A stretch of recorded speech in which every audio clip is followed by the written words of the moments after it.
Hello and welcome to the 5th series of Forthright, the podcast with, for and by women writers. If you enjoy the show, please give us a follow and a review wherever you listen to your podcasts. We've got some fantastic writers for you coming up. We hope you enjoy.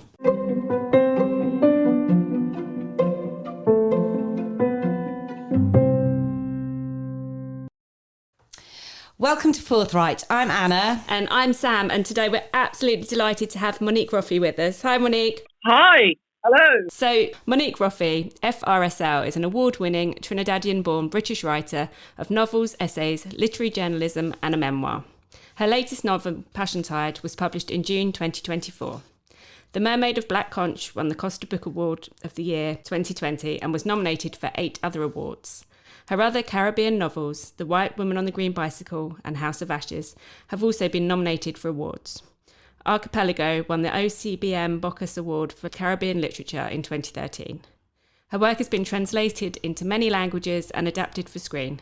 She was the co-founder of Writers Rebel within Extinction Rebellion and a member of the Hard Art Collective. She is also a professor of contemporary fiction and a member of the Centre for Fiction at Manchester Metropolitan University. And today we're really delighted because Monique is going to be reading from Passiontide. So I'm just going to read the blurb and then hand over to you. So early one morning at the close of St. Calabri's Carnival, a young female steel pan player is found dead beneath a cannonball tree. It is a discovery that will transform the lives of everybody on the small island. As the days pass, this shocking event draws together new allies. There's Charlene, a journalist with an eye for a real story. Her childhood friend Tara, a pink-haired, straight-talking local activist. Gigi, the notorious founder of the Port Isabella Sex Workers Collective. And Daisy, the First Lady of St. Calibri, who is haunted by the disappearance of her own family decades ago. In a community in which women's voices are often silenced and violence against them is overlooked time after time, the group find themselves compelled to speak out and to act, and even they could never have foreseen the consequences of their courage. Oh, absolutely wonderful. So if I hand over to you, Monique, and if you could just let us know at what point in the book you're going to be reading from as well. I'll be reading from page 224 of the paperback, and it's halfway through the book where there's been some kind of uprising that's begun to gain some traction. This is really a book about all kinds of women coming together over the crime of femicide. It's triggered by a local a case of a woman who was murdered just after Carnival, and slowly, the activist groups gather. So I'm going to, and eventually they gain more and more traction, more and more courage, and more attention from the press. And I'm going to read from a time when they are about to stage their most daring piece of direct action. Wonderful. The plans were simple. Vans parked, blocking the roads at the 4 main entrances and exits into town. 4 women locked onto the undercarriage of each van. 30 or so women guarding each van with placards, all of them sitting down, blocking the roads too. Calindra drums and drummers dispatched with them. If need be, they'd bare their backsides and blow horns, get on bad, but not violent. They had leaflets to give out. Stop killing women. Meet our 7 demands. They would be formidable homegrown force of tanties and mothers and office workers, young and old, and many of these active in established women's groups. 2 of the volunteers for Lock On were past 60 and grey-haired. Any uniformed man on the island would find it hard to confront them. Guns and tear gas ain't gonna work. You don't rough up somebody's granny like that. Meanwhile, social media had exploded with Am I Next, calling the uprising in Calibri a new feminist movement based in the Caribbean. STORE, the St. Calibri Alliance of Women, a group of secular and religious women. Another first, marking 500,000 impressions overnight, all since Daisy Solomon's speech, Femicide, a global problem, and yet no Prime Minister's wife anywhere would ever bring it up. Tara and 4 others would lock onto the railings of the House of Power, pin their demands to the railings. The Meteor's pan women would hold up placards of their dead friends, and the names of the 500 local murdered women would be read out by 500 women. Charlene would be the local press liaison, plan, strategy, all of it activated. When they'd finished their breakfast, each woman seemed calm. Anybody need to wee-wee before we go? Okay, Tara said. The women nodded. Anybody menstruating? No one nodded. You each need a bottle of water. More nodding. We can use WhatsApp to communicate. Remember, your messages are not encrypted, even if deleted. They can be used against you later in court. Nods. We are in battle now. A reset is needed, okay? A new social order with women at the center. All women. We are on the right side of history. Your names will go down with Black Power leaders. Back to Toussaint Louverture. Back to Bob Marley, Geddes Granger, Castro, Maurice Bishop, Stokely Carmichael. Okay? Nods. Notice they are all men. Female Caribbean revolutionaries are barely known. Nanny and the Maroons. That's it. Jacqueline Creft? No one outside Grenada knows who she is. Enough female guerrilla fighters? Is Beverly Jones a household name? No. Claudia Jones? No. Elma Francois? Oh, any of these names known outside of here? No. Okay. So we are shutting down town, okay? Anyone having any second thoughts? Speak now. Silence. Okay. Let's go. I think I'll stop there. Oh, it's such a powerful scene now. Yeah, amazing. So as you mentioned, as you were kind of introducing your reading, that the book is it starts from the death of the steel pan player, and that's based on a real death of Asami Nagakia in 2016.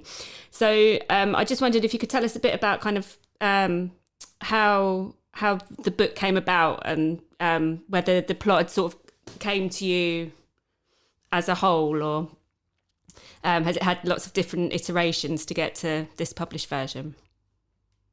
No, I was in Trinidad so the book is based on a true murder which happened in 2016 when a young Japanese steel pan player was found dead under a tree on the savannah. And she was somebody who was a foreigner, but she was somebody who came to Trinidad a lot and became very, very embedded in our steel pan community. So she was very well known to us all.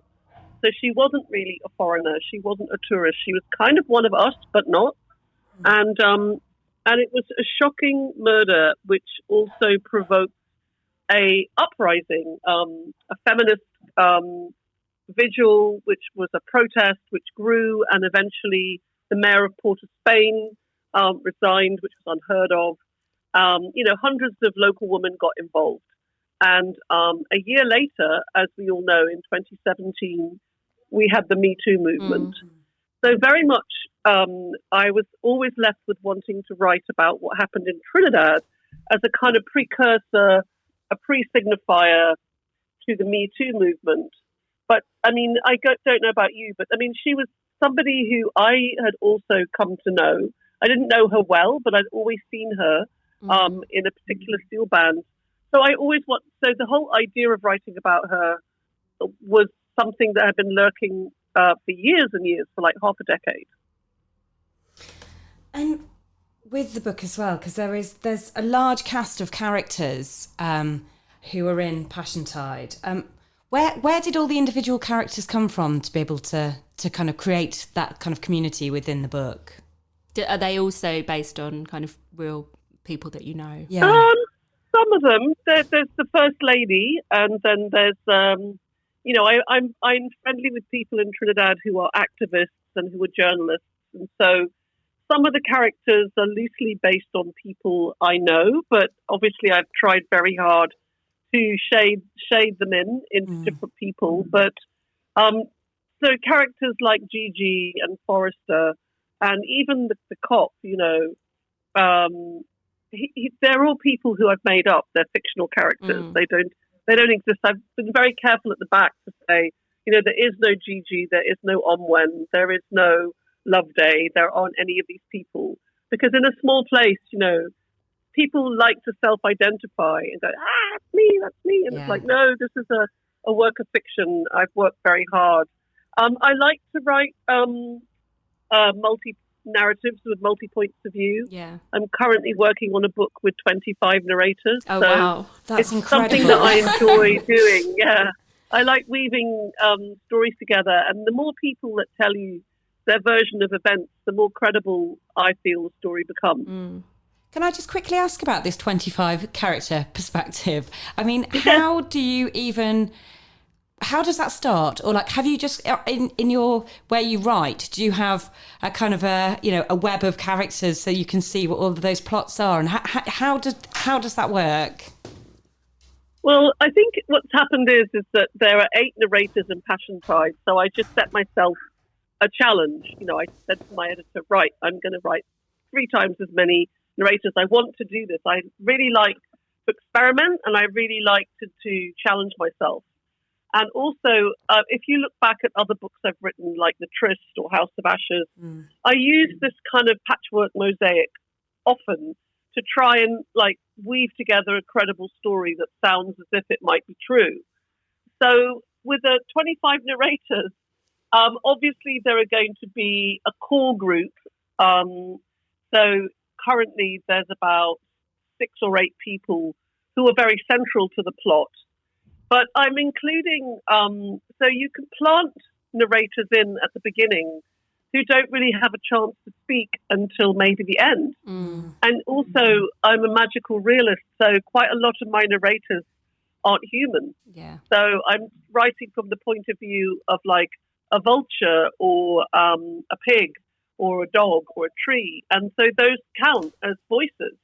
So it's having a really active magical imagination is part of how I've always sort of worked as a writer, so that the animate can become activated. And people are complex in themselves, but we have each of us have got a tiny little weave around us, don't we? Of family and friends who are really important to us, who are always on our WhatsApp and talking to us and part of our kind of active life. So it's not too hard to kind of fathom this all out. I feel like it's definitely only somebody kind of as experienced as you are to be kind of taking on that number. Definitely, if somebody's writing their first novel, that probably shouldn't be the way they go in the first time, I would think. I would agree with that. Yeah, I agree with that. It's not for the faint-hearted, but I think the magical thing for me with the talking mountains and plants and things was in my first novel, and it always has been. I think I wrote something set in a delicatessen. And I think I realised the cheese in the delicatessen started talking. And I think also you have to read widely. Yeah. So one of the books that has made a huge impression on me has been The Left Hand of Darkness by Ursula Le Guin. If you haven't read it, you've got to read it. Okay, I'm writing that down. I'm literally writing that down as you said it. Because she uses so many different, she breaks. It's like she breaks the mirror, and then you have a fragmented story which comes at you from the point of view of aliens and sort of magic men and sound tapes and mixtapes. And then I also really love that book, The Inheritors, written from the point of view of Neanderthals. And I think sometimes you read books and they put the parameters out there for you, and you go, right, that's been written, so I can write anything. Some people are extreme experimentalists. They've done things that you think couldn't be done, and then you go, okay, they put a marker down, and now I'm free.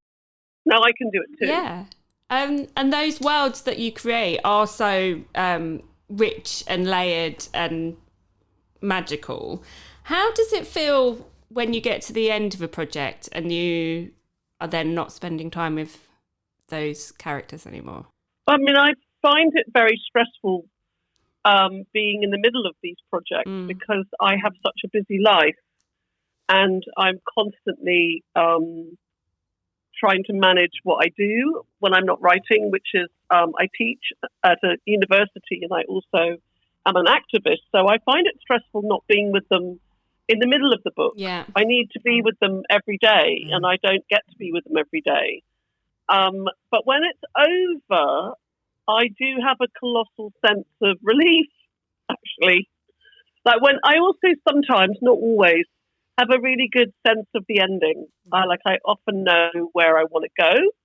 So when you know what the ending is going to look like, everything becomes held, and you have a frame and you have a container. And I'm just thinking, when I was really young, I read The Grapes of Wrath. And if you haven't read that book, you've got to read it. And it has this incredible ending.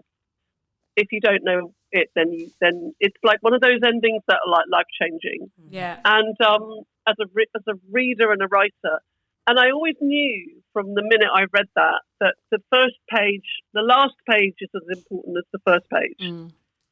So you have to have those parameters, that frame. You need to have a good idea of where you're starting the story, and you need to know where you're ending it. And luckily, I do get those. I do seem to be able to find those page one and the last page. With that as well, then, so it's in terms of a writing process, because obviously, as you say as well, you're extremely time pressured with everything else that you're doing in your life. When you're approaching your book, to know what that's, we talked about Grapes of Wrath with having an extraordinary kind of end page and so on. Do you plan? How far into your book do you plan before you start writing? And do you know what that end point is going to be in your novel? That's a really, really good question. And it varies. But I always tell my students that you really do need to do a plan.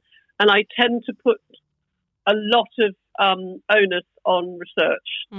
So sometimes you have a great idea, but all you have is the idea. You've got to do the more research you can do before you even write a word, the better prepared you are, because obviously you fork up and you dig up ideas that you don't even know existed. So I research a lot and I plan a lot.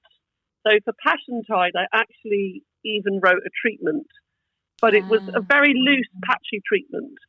And for the current book with 25 narrators, I had such an incredible idea a year ago that was so clear to me. It was like, oh my God, I've got this. I know what I want to do. That I didn't write such a detailed plan. I wrote, and what I've done is, because I know the ending and the book is all about the ending, I wrote the plans bit by bit. So I wrote the first act, I wrote a plan for. Second act, I wrote a plan for. I'm much more relaxed about this book.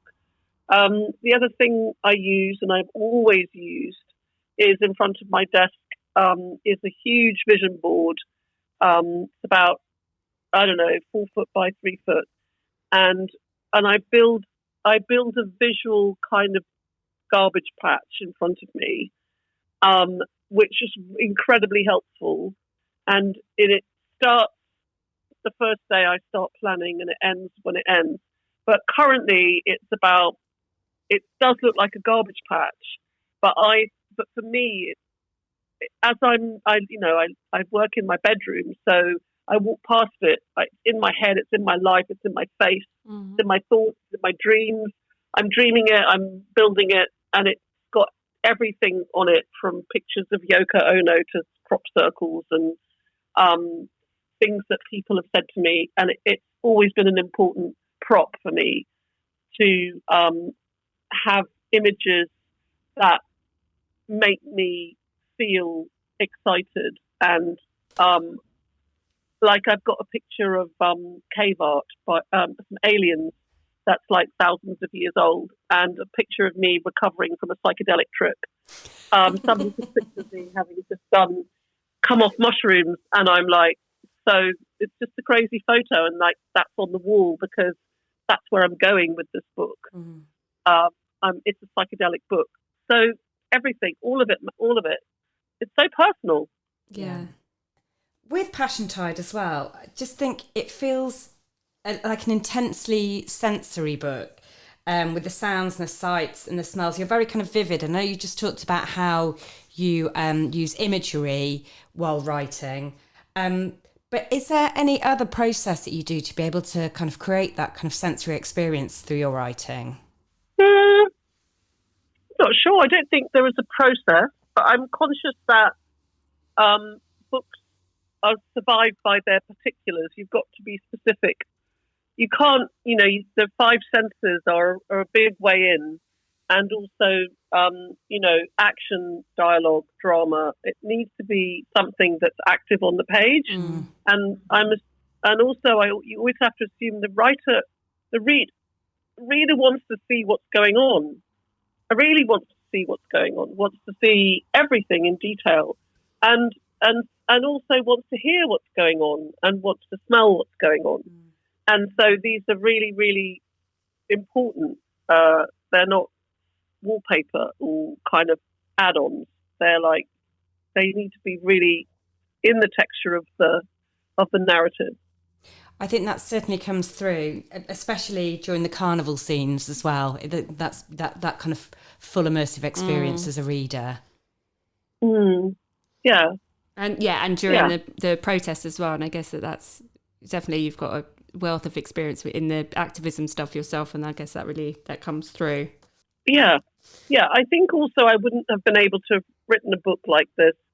I've spent a few years working inside Extinction Rebellion and organising live events for writers inside like really big rebellion spaces. And after a while, it became like a body of experience that I'd never had before, which is, organising people, and not just people, but writers, and how difficult it is, but how effective certain actions have been.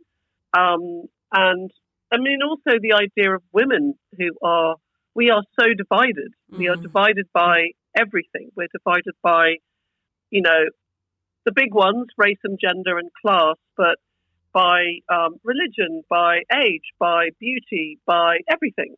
And so it's so hard to get women on board, all women on board with one thing. Yeah. And so that was something I thought, gosh, that's going to. Am I going to pull this off? Is any woman reading this gonna buy into this uprising? You just mentioned a minute ago about Extinction Rebellion. I mean, and we've mentioned this in the bio as well, and that you founded the Writers' Rebel within Extinction Rebellion. Could you, for our listeners, tell us a bit more about that and what the movement is? Okay, so when Extinction Rebellion appeared or emerged in 2019, I think it was. Yeah. I think very, very early on, me and a couple of friends, we thought, we want to be part of that. And we're all writers, and we're like, what can we do? What can we do? And so we formed a chapter of Extinction Rebellion, and over 2 to 4 years, we were able to organise live events inside their large. So twice a year, Extinction Rebellion would hold a rebellion, and then we would show up, and we did a huge one in Trafalgar Square with about 40 writers early on in 2019, and then there was lockdown, obviously, for a year or two, but we emerged again in 2022 and did something outside the Tate Modern, and then we did things outside Tufton Street, and we also had a blog. We had hundreds, if not, hundreds and hundreds of writers writing for us. We had a Rebel library. If you look online, you'll see a Rebel library. We've done so much in terms of providing writers with means of how to kind of like get organised, join us, rebel. I mean, Writers Rebel slightly died, as Extinction Rebellion have also died and regrouped. And now I'm a part of an organisation called Hard Art, and we also collaborate, and writers are active inside Hard Art. No wonder you are so busy. Yes, I am. Yeah, I am busy, and we just did this big letter. Me and a couple of friends. I don't know if you saw it, but over 400 writers have just signed a letter about Gaza. You may have seen that going round. Yeah. I guess on all of that as well, just to say thank you for all the work that you're doing for and on behalf as well, because it's thank you. Massively important. Yeah. What was your sort of route into publication with your early books? Well, I have to tell you, I'm quite old. I'm 60. And so I was being published at a time well before we had, I mean, it was crazy. If I think back to being in my 30s when I was trying to get published, I mean, the world, the landscape, the horizon, the atmosphere, we didn't have tech. I was writing on an old Amstrad. We were using floppy disks and we were writing to each other, and I had a fax machine at home. Amazing. And if you wanted to get hold of your agent, you'd have to call him, and you didn't have email. It was incredible. It was absolutely. I mean, I think back to my early days of writing, and it wasn't quite the 1980s. It was the 1990s, and like we didn't have anything. We didn't have WhatsApp or social media. We didn't have any of that. And so my early book or two were done really, really in the dark. We had nothing to distract each other. We didn't have a fucking phone. Nowadays, I'm staring at cats all day and bloody elephants. I mean, honestly, it was the golden period when I wrote my first two novels, which is Sundog and The White Woman on the Green Bicycle. We didn't have anything to distract us. We had no understanding. We were innocent. We didn't have the understanding that you young people have now about who's who, what's what. There weren't that many literary festivals. If the only men, white men, were the big wigs, and it was miles away. I mean, the only way you could get your book out into the world was via newspaper columns. I did an MA in creative writing, and I met an agent there. I met him. Yeah. And I was incredibly naive. He told me that magical realism wasn't very popular and wouldn't sell. And I wrote back to him and I said, well, I think good writing will always sell. So, well said. Exactly. And I was naive. And the world I started out in is not the world that young writers have today. We were absolutely invisible, and we had no access at all to making any kind of impact or mark beyond what our publisher gave us, which was a book. And also, if you were lucky, you had a press officer, and that press officer might be able to sell something about you to some paper, and you might get some column inches. But it wasn't what we have today, which is that you can do almost anything yourself. And also my big book, I've had really interesting experiences with, for example, The Mermaid of Black Conch was an indie book. Like, mainstream publishers ignored that book, didn't want to buy it, didn't think anybody wanted to read a book about a mermaid. And look what happened. And I know, it won the Costa Prize. Amazing. Well, yeah, but it went to an indie press, and the indie press were able to enter it. And so miracles can happen now, like total outsiders, people who have marginal voices, who are hybrids, who are outsiders, who are from God knows where. We've got a chance now. Whereas before it was very, very gatekept, very closed shop when I started out. Well, it's good to hear that things are changing. Yeah. Oh my God! Yes, in my lifetime, things have changed. It was a silent world. It was a silent male world, and we had no purchase, none. There's nothing a writer could do apart from we were. All we could do was go away and write, which is still what we do. But nowadays, I've got an Instagram account, and I can do things that I never could. So, for our listeners who are writers who are kind of setting off on their writing journey, and I guess this must be the case for some of your students as well. I mean, what piece of advice would you give to them? Who want to write? Yes, who would like to write in a professional capacity. Oh God, so much advice. You top two best. I would always say write exactly what you want to write. That only you can do what you can do. So you are like unique. Every person is unique, and do what you want to do. That's what I would say. Do what you want to do because only you can do it. There are things that only you can do that only you know about, and that's what you should do. Ignore what you think the market wants, because you're bound to be wrong, and the market hasn't got a clue. Also, it's not a race. You take your time. Books take their time. I've just been working on a book. It's a PhD actually, and it's taken this woman 8 years, and she's written an amazing book. It's taken her a very long time, and she's had a child, and she's had long COVID, and it's taken her a long time to write this book. So if you can get that into your head that it's not a race, and your book will come, get good advice. I would say the worst thing you could possibly do is show no one. Yeah. There's loads of support and help out there. So get the right people to read your work. But after you've written a draft or two, and don't show your mum or your boyfriend.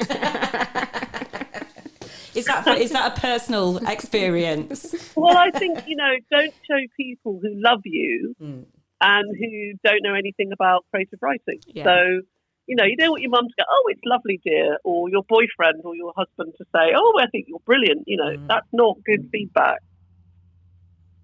Join a group. That would be my first thing. I mean, really, I teach on an MA, and I think, the people who come on our MA, we make a massive impact. We make a massive difference to how they come in one thing and they leave different. It's different. They understand it all better. So I know it's expensive, but you can also stagger your MA over 2 years. And it's the only time you're ever, as a writer, going to get that structure and support. Because we're on our own a lot of the time. And so make writer friends and do what you can do. Find the thing that you want to say, because only you can say it. I think I talk to writers who are based up north, because I teach in Manchester, and I'm like, this is your territory. No one. I can't write about Manchester. I'm not going to write about Leeds or Sheffield or places I don't really have any emotional connection to or don't understand. Not from there. Write about write about things that you own. Absolutely. That's brilliant advice there. Yeah.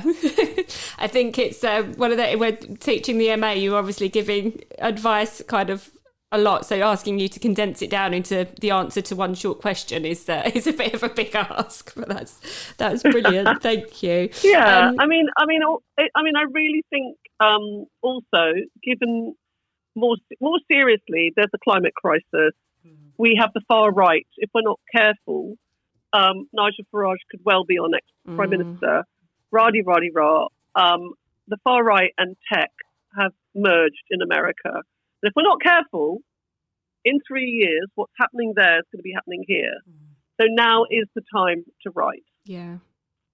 Now is the time to take yourself seriously and write for the generation coming up behind us, right into these terrible political problems that we are mired in.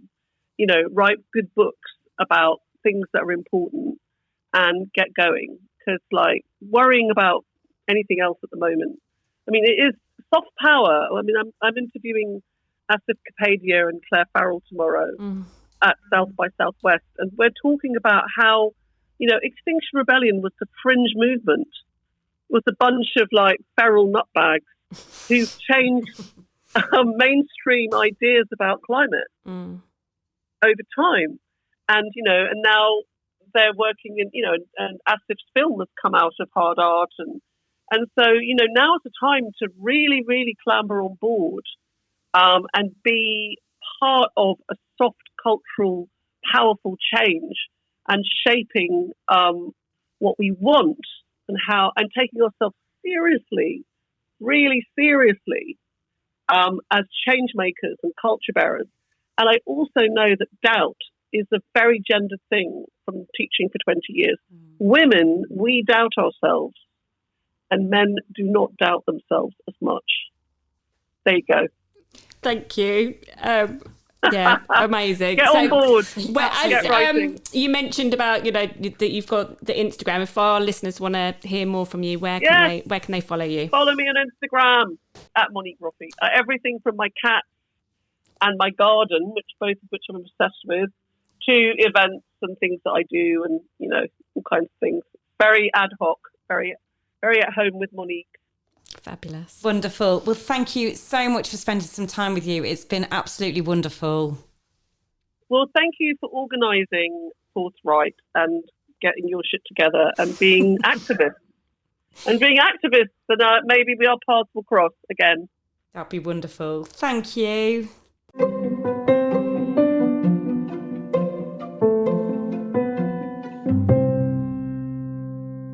Thank you for listening. Don't forget to like and subscribe and tell your writer friends about us.